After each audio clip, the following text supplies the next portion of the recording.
자, 오늘은 뭐 요한계시록 13장 후반부 이제 공부할 차례죠. 말도 많고 달도 많은 짐승의 표 666. 이거는 뭐 교회 안 다니시는 분들도 짐승의 표 666에 대해서 들어봤다고 하는 주제죠. 아주 논쟁의 주제인데요. 13장 본문은 16절부터 기록이 되어 있습니다. 그가 모든 자, 곧 작은 자나 큰 자나 부자나 가난한 자나 자유인이나 종들에게 그 오른손이나 이마에 표를 받게 하고, 오른손이나 이마에 표를 받게 하고, 누구든지 이 표를 가진 자 외에는 매매를 못하게 하니, 이 표는 곧 짐승의 이름이나 그 이름의 수라. 지혜가 여기 있으니 총명한 자는 그 짐승의 수를 세어보라. 그것은 사람의 수니 그의 수는 666이니라. 자, 우리가 이제 이 짐승의 표 666을 공부하면서 먼저 조금 말씀드려야 될 게 뭐냐면 이 짐승의 표 666과 관련된 왜곡된 음모론입니다. 그러니까 우리가 이미 경험을 했습니다만은 그 몇 년 전에 우리가 팬데믹 시기를 지났잖아요. 그때 그 시기에 이제 뭐 한국도 마찬가지고 이 미국의 젊은이들 대상으로 이제 설문조사를 한 적이 있는데 그때 이제 백신 접종을 거부한다 뭐 그런 조사 결과가 나왔었습니다. 근데 왜 그 백신 접종을 거부하냐 했더니 백신에 칩을 집어넣어서 인간을 조종할 수도 있다고 믿는다라고 이제 답변을 했다는 거죠. 물론 이게 뭐 미국 전체 뭐 설문조사는 아니기 때문에 이제 그렇긴 하지만 이런 주장이 나왔다고 이제 하는 거죠. 뭐 한국과 이 미주 지역에서도 그때 그 백신이 짐승의 표다 하는 그 음모론에 휘말려서 혼란을 겪으신 분들도 있습니다.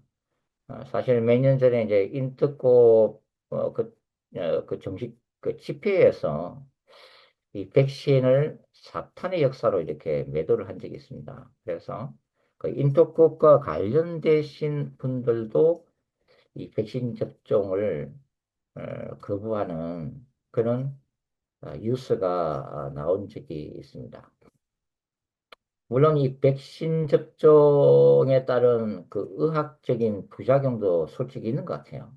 그래서 한국 같은 경우도 솔직히 이 백신을 맞고 사망한 분들도 뭐 정확한 통계자료는 잘 모르겠습니다만은 그때 보도된 적도 있었잖아요. 그죠? 그러니까 어떤 부작용은 있는데 그렇다고 해서 이 백신 접종을 거부한다고 하는 것은 어찌 보면 이 왜곡된 음모론의 결과가 아닌가 그런 이제 생각이 듭니다. 뭐 최근에는 이제 뭐 일론 머스크의 그 뉴럴링크라고 하는 회사에서 인체의 내칩 이식이 성공했다는 소식도 이제 들리고 있잖아요. 그래서 실제로 이제 칩을 이식한 이 원숭이가 이제 생각만으로 이제 게임을 즐기는 그런 이제 새로운 시대를 이제 맞이하게 되었다 하는 거죠. 그래서 사실 이런 뭐 내칩 이식 등이 이제 긍정적인 부분도 있고 그다음에 희소식이 될 수도 있는 겁니다. 예를 들어서 뭐 교통사고나 또 선천적으로 태어날 때부터 신체가 불편하신 분들이 있잖아요. 그죠? 이제 그런 분들이 이제 이런 어떤 인공지능 관련해서 기술이 발전되게 되면 일상생활이 가능하다고 하는 거죠. 그래서 어떤 또 일각에서는 바로 이 일론 머스크의 내 칩이 미래에 나타날 짐승의 표가 아닐까라고 하는 또 주장을 하시는 분들도 나타나고 있습니다. 자, 이렇게 지금 요한계시록 13장에 나오는 이 짐승의 표 666이 사실 처음에 이제 초창기에는 컴퓨터라고 했잖아요. 그죠? 컴퓨터. 그러다가 바코드로 바뀌었어요. 그죠? 어, 그러면서 이제 최근에는 베리칩 이라고 하고 그다음에 지금은 백신과 내칩이다. 내심는 이런 칩이다라고 이제 이 짐승의 표도 이제 진화가 되고 있는 거죠. 이런 어떤 짐승의 표 666과 관련해서 소위 은사주의 예언가들도 있습니다. 뭐 전 세계적으로. 그래서 기도를 하다가 어떤 환상과 계시를 갖고서 뭐 이 백신이 짐승의 표다. 또 어떤 이런 베리칩이 이 짐승의 표기 때문에 절대 받아서는 안 된다. 예수께서 그렇게 계시를 하셨다라고 주장하는 분들도 가끔씩 있어요. 그래서 어떤 환상과 계시 이런 예언 이런 쪽에서도 이 김승희표 666과 관련되어 있는 이런 주장이 나올 수는 있는데 이런 어떤 환상과 계시 영적 체험이 우리 기독교인들한테 우선순위일 수는 없다고 하는 거죠. 제가 언제가 말씀드린 것처럼 사실 종말론 분야하고 그 다음에 영적 전쟁 그리고 이 성령의 은사와 능력 쪽에는 아주 치열한 이 영적 전쟁이 말 그대로 영적 전쟁이 치열하게 일어나고 있는 분야입니다. 왜냐하면 이 분야들은 이 사탄의 역사가 언제든지 일어날 수 있는, 지금도 일어나고 있는 그런 분야이기 때문이죠. 그래서 미혹이 언제든지 일어날 수 있다. 이렇게 우리가 생각을 할 수가 있습니다. 그만큼 이제 미혹이 이런 쪽에는 많기 때문에 우리가 이제 우선적으로 고려될 것은 바로 하나님의 말씀인 거죠. 예, 하나님의 말씀이 그 가장 중요한 우선적인 자리를 차지해야 되고 그 다음에 이 은사나 이런 어떤 계시적인 어떤 이런 부분들은 보조적인 수단일 뿐이다 하는 것을 조금 생각하고 우리가 넘어갔으면 좋겠습니다.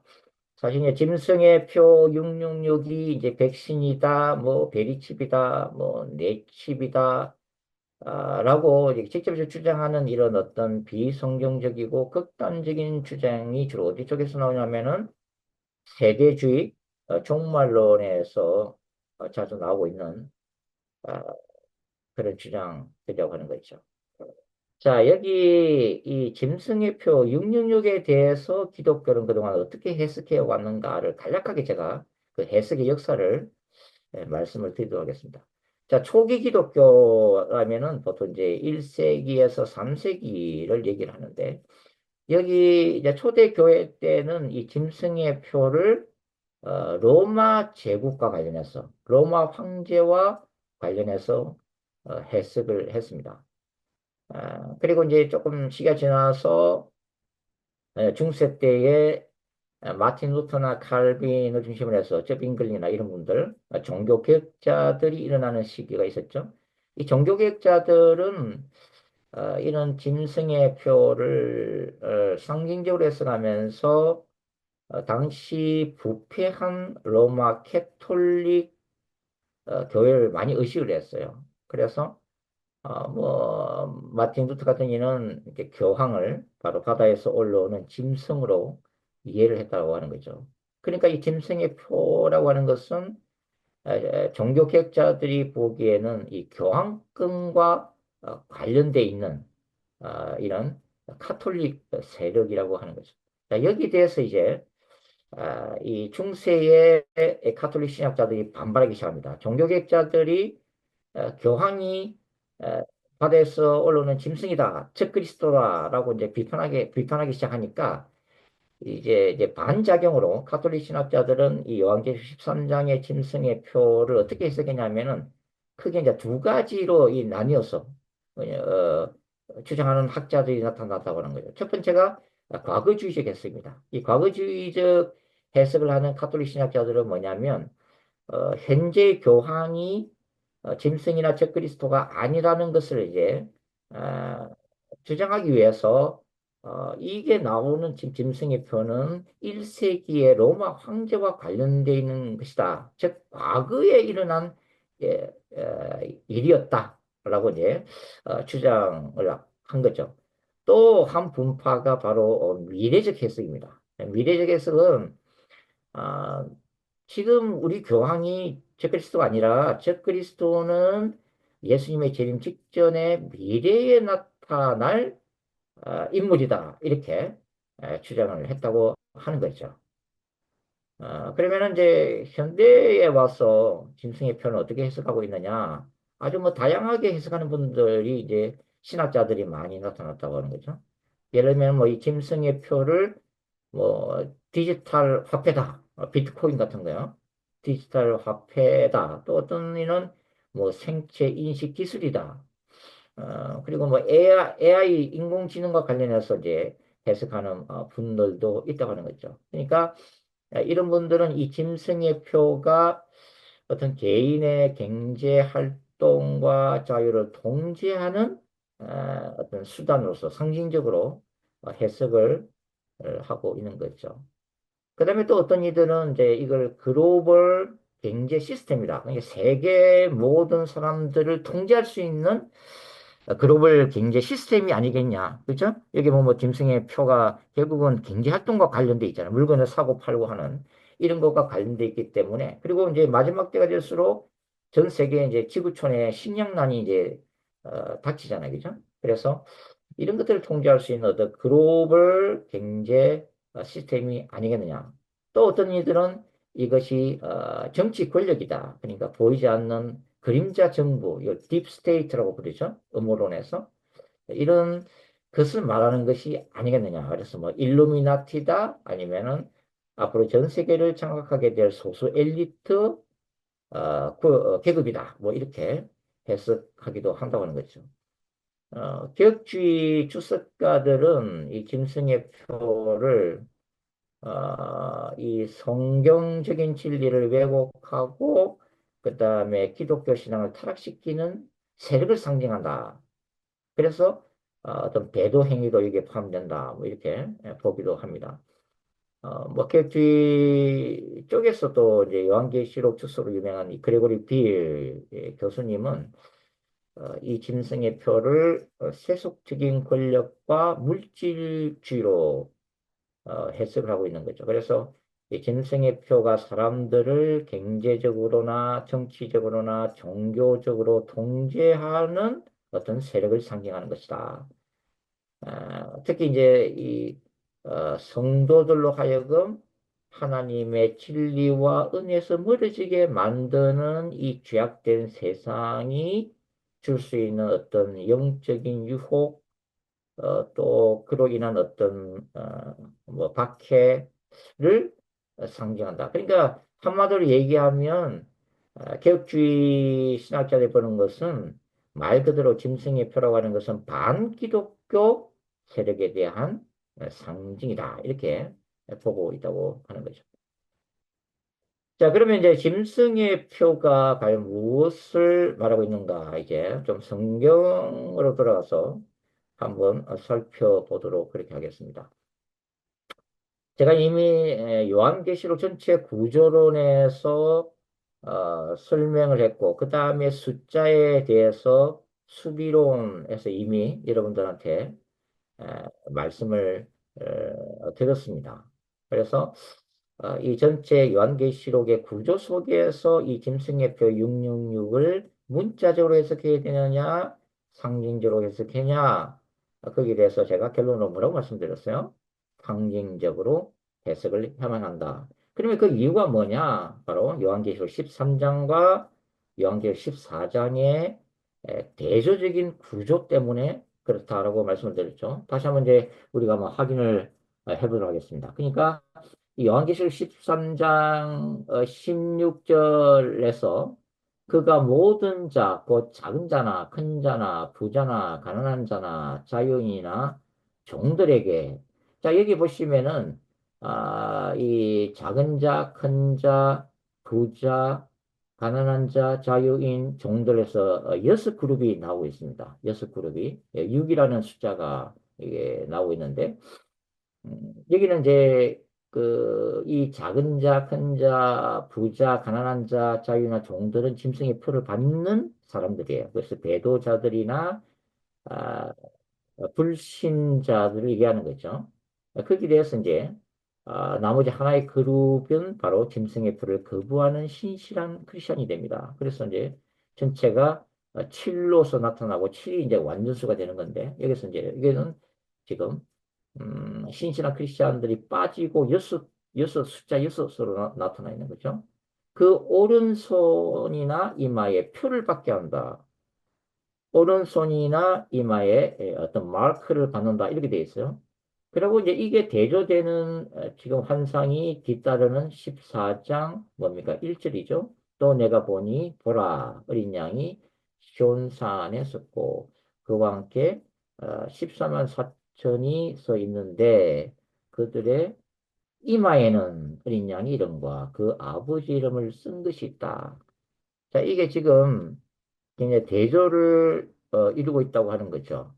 그러니까 여기 이제 14장 1절에서 14만 4천 종말론적인 하나님의 백성들의 이마에 어린 양의 이름과 그 아버지의 이름이 마치 마크 표처럼 써져 있다고 하는 거죠.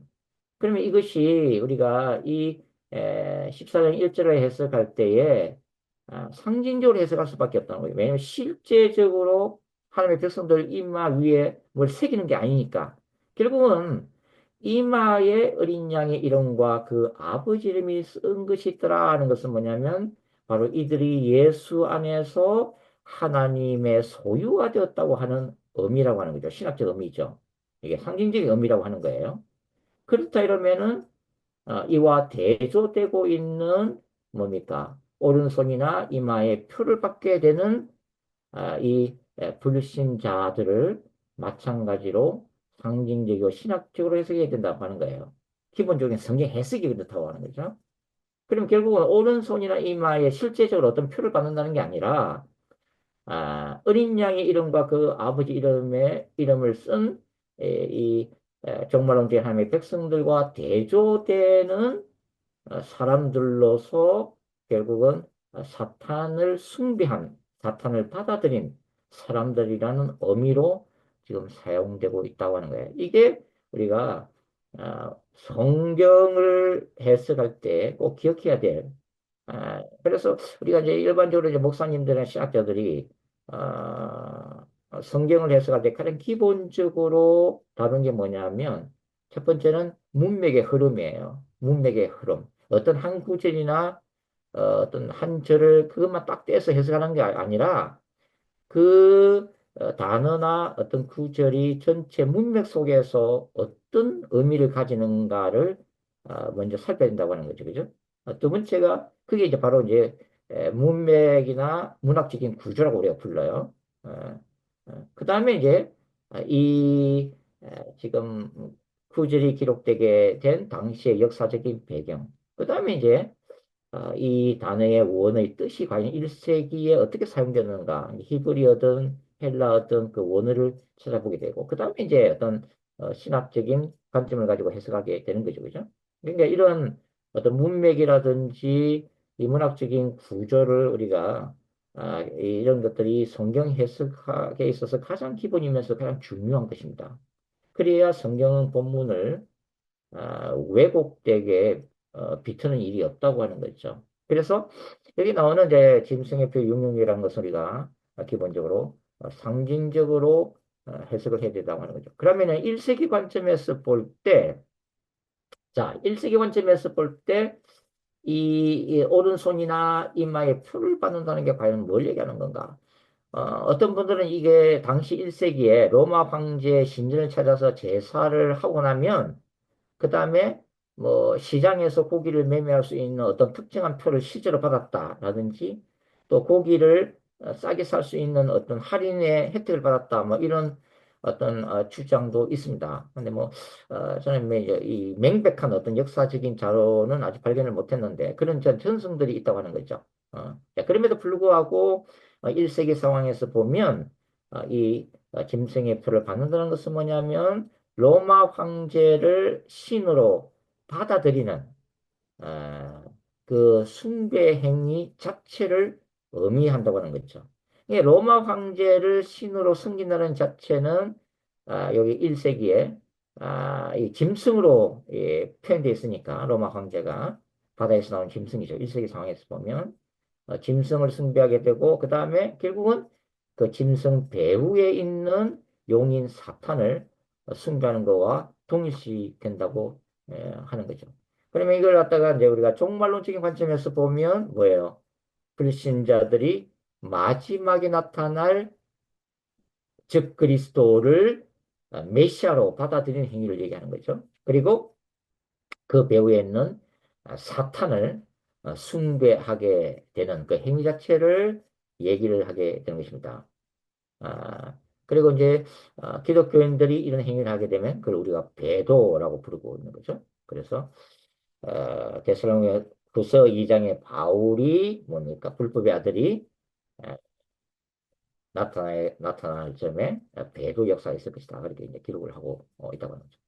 그 다음에 우리가 이 짐승의 표 666과 관련해서 생각해야 될 게 뭐냐면 666이 게마트리아 방식으로 로마 세계에서는 광범위하게 기록되었다 하는 것도 우리가 어, 기억할 필요가 있습니다. 그러니까 이 게마트리아 방식이라는 것은 주로 이제 히브리어와 그다음 헬라어, 그리스에서 주로 사용이 됐는데 히브리어와 그리스 이 철자는 그 각자가 어떤 숫자 값을 가지고 있다고 하는 거죠. 뭐 예를 들면은 히브리어 알파벳의 첫 번째 문자 알렙은 1이라는 숫자를 값을 가지고 있어요. 두 번째 문자인 베트는 2, 세 번째 문자 김멜은 3 이런 방식으로 그 숫자값을 가지고 있다고 하는 거예요. 그러니까 특정한 어떤 사람의 이름을 히브리어나 헬라어로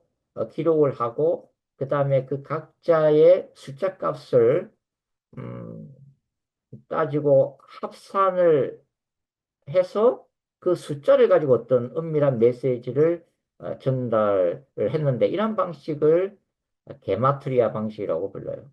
그러니까 이 네로 황제, 가이사 네로라고 하는 이름을 히브리어로 바꾼 다음에 그 각자 가지고 있는 철자에 대한 숫자 값을 합치면은 뭐가 나온다는 거예요? 6이 나온다고 하는 거예요. 666. 예. 그래서 이제 이게 이제 보통 여기 666, 짐승의 표다 666이 나오게 되는데 그냥 모든 성경 사본들이 다 666만 나오는 게 아니라 어떤 사본에는 616이라는 숫자도 나와요. 616. 근데 대부분은 이제 666으로 사본들이 기록을 하고 있다고 하는 거죠.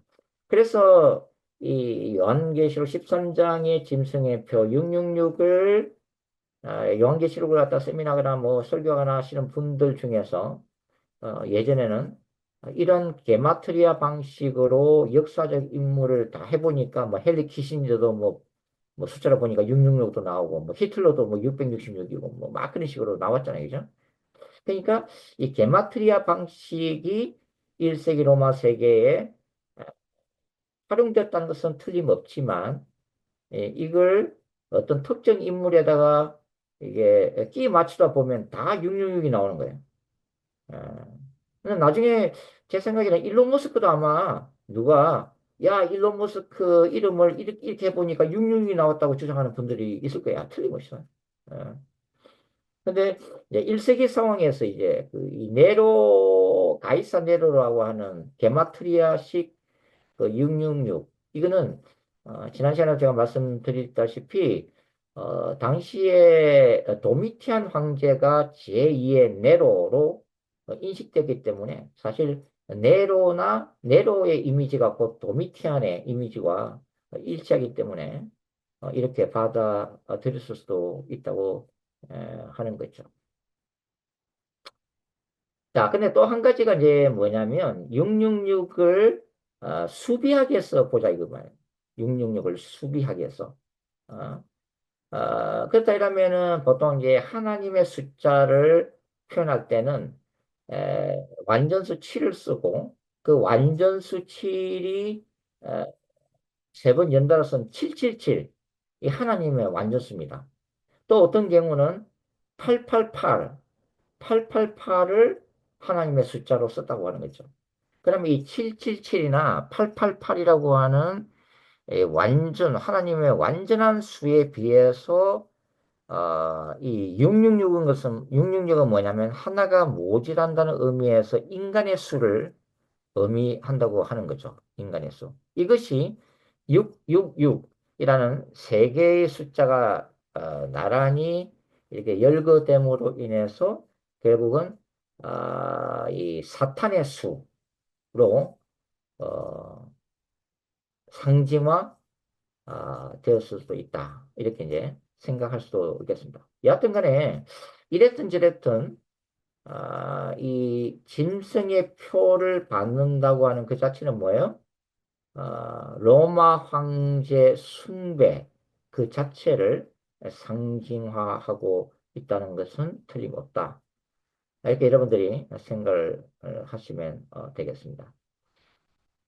자, 그러면 이제 우리가 하나 또 생각해 봐야 될 부분이 뭐냐면 자, 지금 이제 인공지능 시대가 이제 전개되고 있는데 이 요한계시록 13장에 나오는 짐승표와 기본적으로 로마 황제를 신으로 숭배하는 사상, 그 자체, 1세기 관점. 그 다음에 종말론적 관점에서는 적그리스도를 메시아로 영접하고 사탄을 숭배하는 것을 의미한다라고 하는 이 상징적이고 신학적인 의미가 사실은 가장 중요한 성경적 의미예요.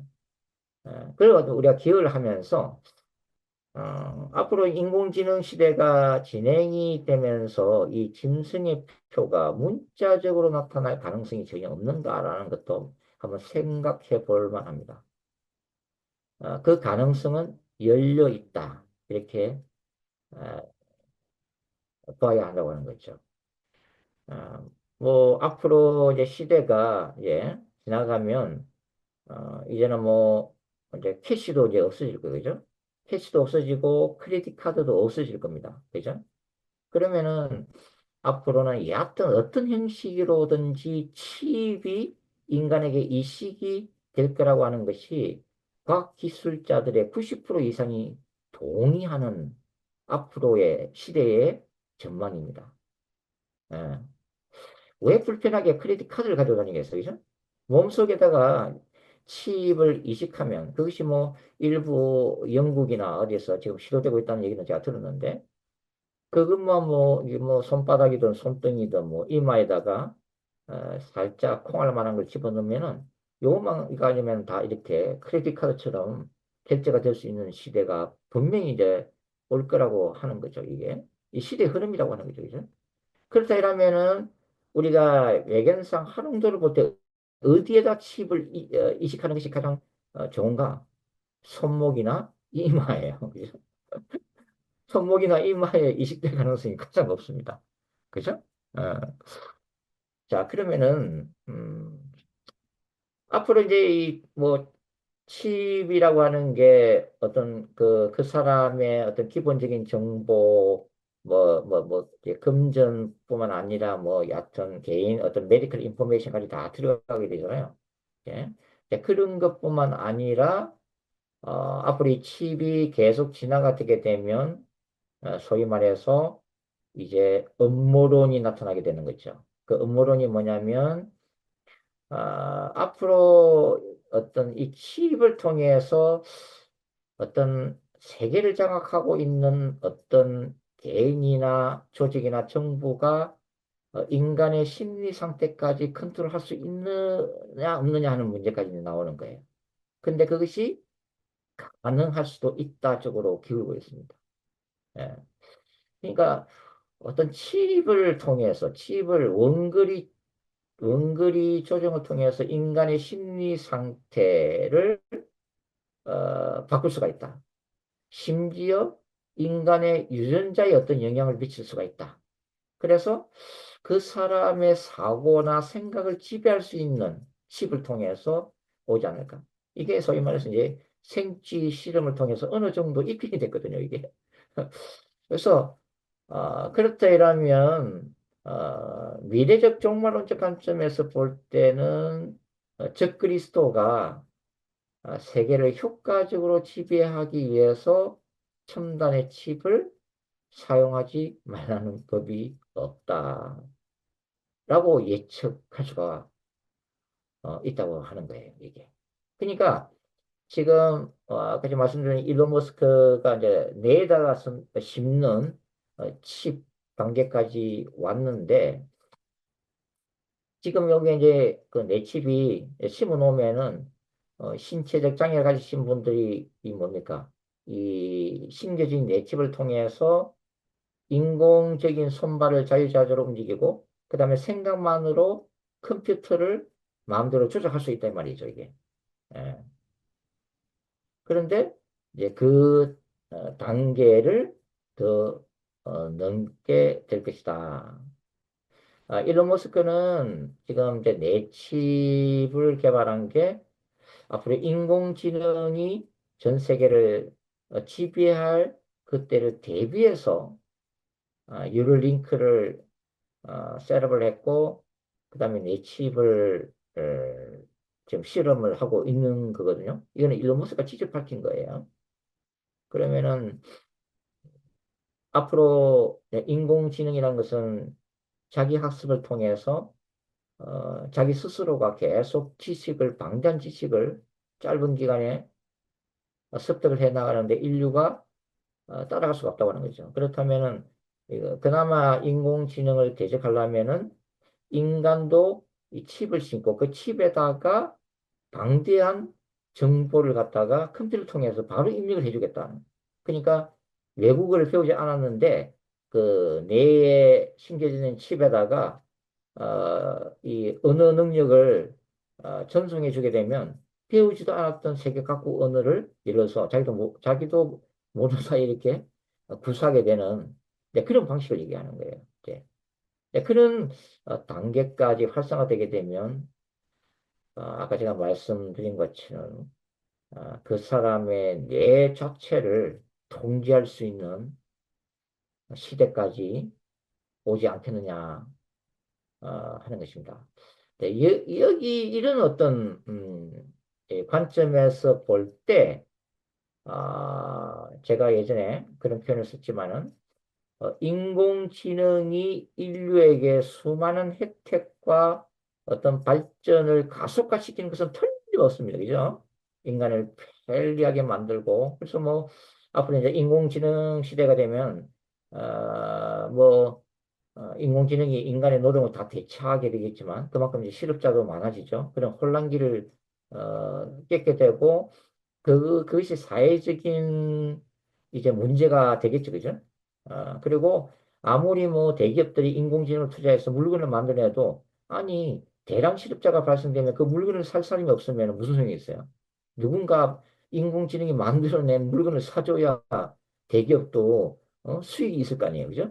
네, 그렇기 때문에 앞으로는 어떻게 되냐면 이런 인공지능으로 모든 노동력을 대체한 기업들은 정부에다가 아, 그 소위 말해서 AI 텍스를 내게 됐단 말이에요. 인공지능 세금을 내게 되고 있고, 이제 정부는 이 인공지능 세금을 걷어들여서 이제 실업자가 된 수천만의 인간들에게 최소한의 생계비를 주는 거예요. 일종의 뭡니까? 실업수당이죠, 그죠? 실업수당. 음.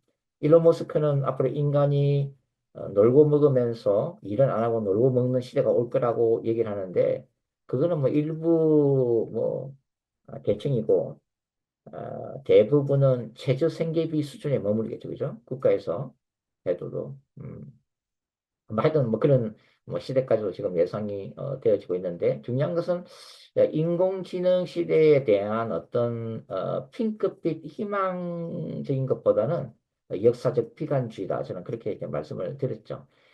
왜 그러냐면은 인간 역사가 이걸 얘기를 해주고 있다는 거예요. 인간 역사가.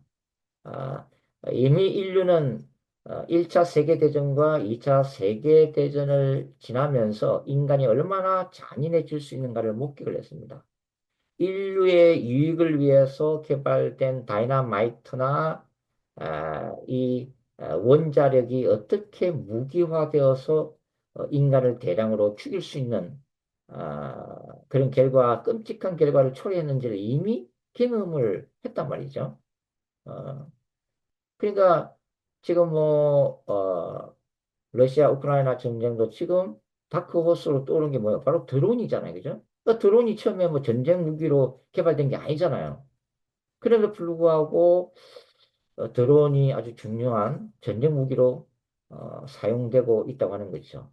어, 그래서 이제 드론 조종사들이 요인을 암살할 때도 드론을 사용하고 어떤 특정 지역을 폭격할 때도 하늘에서 바로 드론을 통해서 미사일을 쏘면 되니까 이런 것들이 얼마나 효과적이에요. 그죠? 그러니까 전쟁 무기로 쓰인다. 이미 중국은 전투 로봇을 이미 개발한 단계에 들어갔지만은 여튼 간에 이런 것들이 결국은 인공지능 시대에 부인할 수 없는 어두운 그림자를 아주 깊게, 길게 드리우고 있다고 하는 거죠. 제가 뭐 늘 주장하는 이 종말론적 거룩한 전쟁, 신학적 관점에서 하나님의 거룩한 전쟁의 대상이 되는 게 뭐라고 그랬어요? 인간의 죄성과 인간의 죄 배후에서 역사하는 사탄이 있다고 그랬잖아요. 결국은 인간의 죄악된 그 본성이 있고, 그게 다 탐욕이고, 욕심이고, 야망이고, 이기주의고, 다 그런 거잖아요. 그죠? 그 다음에 그 뒤에서 이를 충동질하는 사탄이 엄연히 두 눈을 부릅뜨고 살아있기 때문에, 악령들이 예수님 올 때까지는, 진행하실 때까지는. 그렇기 때문에, 결국은 인공지능 시대 때도 부정적으로, 어, 끌고 갈 것이다. 라고 저는 개인적으로 에, 보는 거죠. 그래서 어떤 긍정적인 어떤 시대를 앞서가는 인공지능 시대는 결국은 이런 뭐 뇌칩이나 이런 것들도 결국은 인간의 뇌나 인간의 정신과 마음을 컨트롤하는 무슨 결과로 끝이 나지 않을까 그렇게 예상이 되어지고 있다고 하는 거죠. 어, 그렇게 본다이라면 요한계시록 13장에 나오는 이 짐승의 표가 그걸 뭐라고 부르든 어떤 진보된 칩의 형태로 앞으로 인류 앞에 모습을 드러내게 될 거라고 이제 보는 거죠. 자, 그렇다면은, 자, 그러면 제가 짐승의 표라고 하는 것은 상징적 신학적으로 해석이 된다고 이미 말씀을 드렸잖아요. 그런데 앞으로 시대가 발전되면은 이렇게 눈에 보이는, 손에 잡을 수 있는 어떤 물리적인 어떤 칩 형태로 나타날 가능성이 있다고 또 말씀을 드렸잖아요. 그럼 이게 두 개가 모순되잖아요, 지금. 그죠? 상징, 그죠? 어,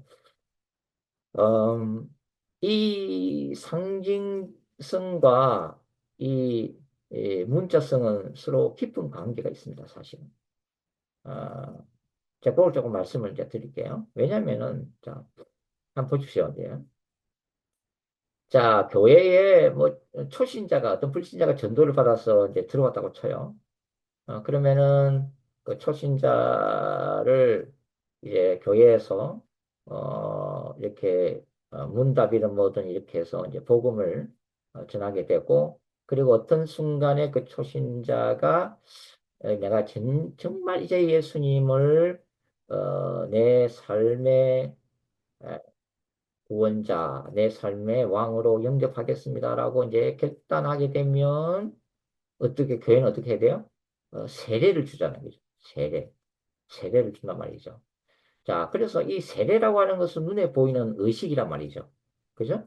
교회 공동체 앞에서 이분이 이제 예수님에 대한 신앙을 고백했고, 이분을 우리 교회의 공동체 일원으로 받아들이게 됩니다라고 하는 공식적인 선포 행위죠. 그죠? 세례라고 하는 게, 세례 준다고 하는 거지.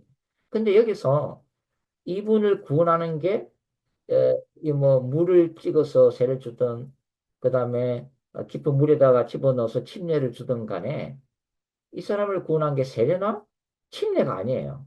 그죠? 이 사람을 구원한 건 뭐예요? 그가 세례나 침례를 받기 전에 뭘 했어요? 예수 그리스도의 십자가 복음을 받아들였기 때문이죠. 이게 이 사람을 구원한 거예요. 세례 의식이란 것은 이 사람이 구원을 받았습니다. 또는 이 사람이 예수님을 영접했습니다. 라는 그 믿음에 대해서 공식적으로 인정해 주는 행위란 말이죠. 세례의식은. 그죠? 그게 또 이제 공동체 안에서 굉장히 중요하잖아요. 그죠? 이런 것들이 하나님 나라의 어떤 구성원이 됐다고 막 축하해 주고, 그죠? 자, 그렇다면은 제가 이게 늘 성경 이 베리집에 대해서 아까 뭐라고 얘기했어요? 이것이 어떤 물리적이고 문자적인 어떤 눈에 보이는 게 짐승의표 666이 아니라 아, 로마 황제를 신으로 숭배하는 행위 또는 마지막 때는 즉 그리스도나 사탄을 숭배하는 행위 자체를 얘기하는 거다. 이렇게 얘기를 했단 말이죠. 그죠? 근데 이게 세대주의 종말론에서 요한계시록 강의를 하거나 세미나하거나 설교할 때는 뭐라고 가르치냐면 짐승의 표가 백신이나 내 칩이다라고 못을 박아버린다 이 말이죠. 예. 근데 지금 짐승의 표가 이런 어떤 칩의 형태로 나타날 거라고 하는 주장도 뭡니까? 하나의 가능성이 있는 가설이에요. 그죠? 어. 가설이지 이것이 자체가 확정적인 진리가 아니란 말이죠. 그런데 세대주의 종말로서 잘못 가르치고 있는 것은 뭐냐면 이 짐승의 표가 성경적으로 무엇을 의미하는가 본질적인 어떤 그 상징적인 의미보다는 백신이나 칩 자체에 더 집중을 하고 이것이 짐승의 표기 때문에 절대로 이걸 받으면 안 됩니다라고 설교한다고 하는 거예요, 이게. 이 칩을 받으면 지옥에 떨어집니다라고 설교하고 있다고 하는 거지. 이게. 그래서 이게 굉장히 위험한 거예요, 이게. 이게 대리 칩이든 내 칩이든 하여튼 간에 이게 짐승의 표다! 이렇게 딱 확정을 하고 이게 짐승의 표기 때문에 절대 받으면 안 됩니다라고 설교하는 것은 예수님의 재림 날짜가 몇 년, 몇 월, 며칠입니다. 라고 얘기하는 것만큼이나 위험해요. 굉장히 위험하단 말이에요, 이게. 어. 그래서 때로는 이 말씀이나 설교나 가르침이 굉장히 중요합니다. 왜냐하면 그 영혼의 마음속에 어떤 그림을 그려놓는 거거든요. 근데 한 번 그림을 그리면 지울 수가 없어요. 어떤 사상이나 이런 것들이 딱 들어오면 응? 잘못된 신학이 들어오면 이단적 사상이 들어오면 그걸 빼내기가 그렇게 힘들단 말이에요. 이게. 그래서 처음부터 올바른 진리를 바로 전해야 된다. 바로 가르쳐야 된다. 이게. 그 이단에 빠진 사람들을 다시, 이렇게, 복음적으로 가르치려면 얼마나 힘들어요. 그게 오랜 세월 세뇌가 돼 있었는데, 그걸 사탄이 붙들고 있었는데, 얼마나 힘들겠어요, 막. 살아가다. 자, 그 다음에 이제, 또 한 가지 우리가 이와 연관해서 생각해 볼 게, 이제, 뭐, 짐승의 표가, 베리칩이든 내칩이든, 뭐, 그래서 쳐요, 이제. 가정을 하자고요. 자, 가정을 하는데, 어떤 일이 발생될 수 있냐면, 이 베리칩이란 내칩을 강제로 받을 수가 있잖아요. 예를 들어서. 그죠? 응? 뭐, 그냥, 마취를 넣고서 강제로 집어넣으면 되는 거죠, 뭐가. 그죠? 어, 그러면은 구원이 취소가 되느냐 말이에요. 신학적으로. 제가 지금 말씀드리는 요지를 따르고 계십니까? 칩이라고 하는 게 설령 짐승의 표라 할지라도 어, 내 양심과 나의 자유의지가 예수님을 부인하지 않는 한 구원이 취소되지 않는다고 하는 거예요. 어떤 목사님이 침에 걸렸어요. 그래서 교인들이 신발 갔습니다. 그 무슨 얘기하다가 목사님 예수님 사랑하시죠? 예수가 누군데? 이렇게 나올 수 있잖아요. 그렇잖아요. 치매 걸렸는데 목사님이 예수를 몰라. 그러면 그 지금 그 목사님은 그 저기 구원이 취소된 거예요? 그 목사님은 돌아가시면 지옥에 떨어지는 거예요? 아니잖아요. 그 목사님의 자유의지가 예수를 부인한 건 아니잖아요.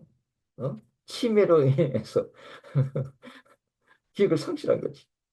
그러나 주님은 그 목사님이 얼마나 주님을 사랑하는지, 얼마나 주님을 위해서 목회를 열심히 했는지, 알고 계시잖아요. 그죠? 어, 그래서 지금 이 요한계시 13장에 나오는 짐승의 표라는 것도 결국 뭐냐, 이 개가 뭐냐면, 자, 이제 1세기는 뭐 이제 말씀드렸고, 미래적 종말론에서 이제 미래에서 이 계시록 13장이 어떻게 될 가능성이 있냐면, 짐승의 표가 적 그리스도 시대가 되면은 이건 하나의 가능성이라고 그랬잖아요. 이 100%이 진리다. 이건 아니죠. 왜? 그 시대 우리가 아직 안 가봤으니까. 다만 현재 각 기술의 발전을 볼 때는 충분히 그리 될 가능성이 많다는 얘기를 하는 거죠. 그죠? 그래서 자, 적 그리스도의 시대 때에 어떤 인공지능이 굉장히 발전되어서 이제는 인간이 이제는 뭐, 신용카드도 없어지고 인간의 보통 보면은 이제 이마나 뭐 손목에다가 어떤 칩을 받고 이걸로 일상생활 다 하는 거예요. 이걸 스캔도 하고 다 이제 이게 결제도 하고 물건 살 때도 다 하고 송금도 다 하는 거예요. 이걸. 어, 자, 그랬을 때에 이제 그런 시대가 됐을 때에 이 짐승의 표가 이제 물리적으로 그 기능을 발휘할 수도 있다는 얘기를 하는 거예요. 여기 우리가 이제 계시록 14장 이제 9절하고 10절 보시면 어떤 구절이냐면 이런 거 있잖아요. 만일 누구든지 짐승과 그의 우상에게 경배하고 이마이나 손에 표를 받으면 그도 하나님의 진노의 포도주를 마실 것이다. 마시게 될 것이다. 이마에나 손에 표를 받으면 뭐요? 하나님의 진노의 포도주를 마신다. 이게 무슨 얘기예요? 지옥 간다는 얘기예요. 지옥의 행부를 받게 된다는 얘기예요. 이마에나 손에 표를 받으면 이게. 그런데 여기에 앞에 뭐가 먼저 나오냐면 만일 누구든지 짐승과 그의 우상에게 경배하고가 먼저 나온단 말이죠. 그러면 뒤따라 나오는 이마에나 손에 표를 받는 눈에 보이는 이 짐승의 표는 뭐예요? 짐승과 우상에게 먼저 경배한 그 결과로 나타나는 거예요. 이 굉장히 중요한 거예요, 지금. 예? 예. 그러니까 적그리스도나 사탄을 내가 먼저 나의 주인으로 고백하겠다는 내가 사탄을 섬기겠다고 하는 어떤 이 자기의 어떤 의지나 자기 생각이나 마음의 결단을 가지고 먼저 받아들이고 먼저 경배를 하게 되고 그 결과로서 이마나 손에 표를 받게 된다 말이에요. 이게. 그러니까 우상숭배 행위가 먼저란 말이죠. 그 후가 이마나 손에 표를 받는 경우가 있을 수도 있다. 이렇게 이제 정리하는 것이 굉장히 중요합니다. 이게. 그래서, 자, 오늘 제가 말씀드린 이 김승의 표 666을 다시 한번 정리를 해보도록 하겠습니다. 자, 계시록 14장에서 하나님의 표를 받는 14만 4천이 하나님의 소유된 백성이라고 하는 이 소유권적인 개념으로 상징적으로 해석돼야 한다면 마찬가지로 계시록 13장에 기록되어 있는 이마나 손목에 짐승의 표 666 받는 것도 똑같이 사탄의 소유가 되었다는 상징적인 의미로 해석되어야 된다라고 말씀드렸습니다. 그리고 이 짐승의 표를 받는다는 성경적이고 신학적인 본래적인 의미가 뭐라고 그랬어요? 사탄과 적 그리스도를 숭배하는 것을 나타낸다.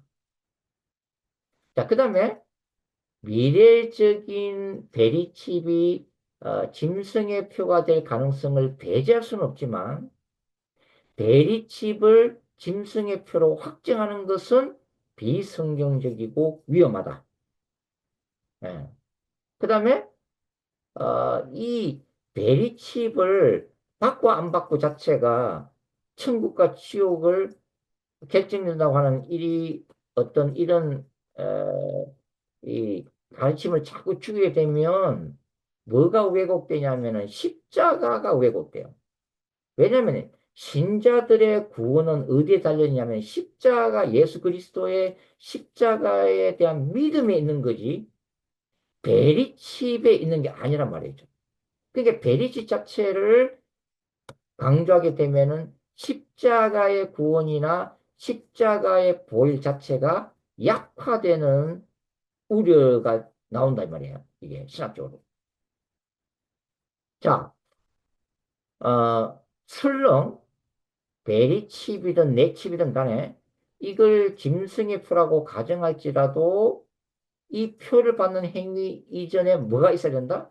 즉 그리스도를 메시아로 인정하고 숭배하는 자유의지가 선행되어야 된다.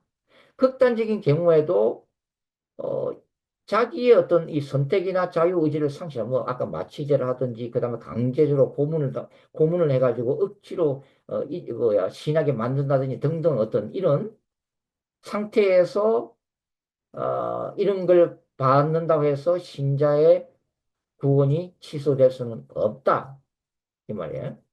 어. 그리고 이 짐승의 표가 나타나게 되는 때와 시기도 문제가 있어요. 자, 여기 계시록 13장은 뭐냐면 적어도 예수 믿는 사람들을 합법적으로 죽일 수 있는 시대예요. 그러니까 지금은 그런 시대가 아니란 말이죠. 그러니까 이 베리치나 이런 것도 아직은 그 시대가 아니다 이 말이에요. 이게 시기적으로 볼 때는. 근데 지금 이런 걸 짐승의 표라고 이렇게 설교하게 되는 것은 굉장히 위험하다 하는 것입니다. 그리고 우리가 이런 짐승의 표 베리칩이 뭐냐를 떠나서 더 기억해야 될 게 뭐냐면 요한계시록의 이런 요한계 13장이나 14장의 본질적인 가르침이 뭐냐 하는 거죠. 여기는 적 그리스도가 누구인가에 대해서 관심이 없어요. 짐승의 표가 무엇인가에 대해서도 강조점이 사실은 없어요. 아니에요. 이게. 그러면 여기서 계시록이 강조하고 있는 것은 뭐냐면 예수 그리스도의 재림 사건을 종말의 신앙 안에서 준비하면서 결국은 예수님이 재림 이후에 도래해야 할 하늘과 새 땅에 대한 그 궁극적인 소망을 붙들고 어떤 환란이나 어떤 유혹이나 어떤 시련 가운데서도 믿음으로 환란을 참고 인내하라는 게 핵심적인 강조점이다 하는 것을 우리가 기억을 할 필요가 있겠습니다. 자, 오늘 이렇게 계속 13장에 나오는 짐승의 표에 대해서 같이 한번 나눠봤습니다. 다음 시간에 이제 계속 14장을 넘어가서 함께 공부하도록 하겠습니다. 수고하셨습니다.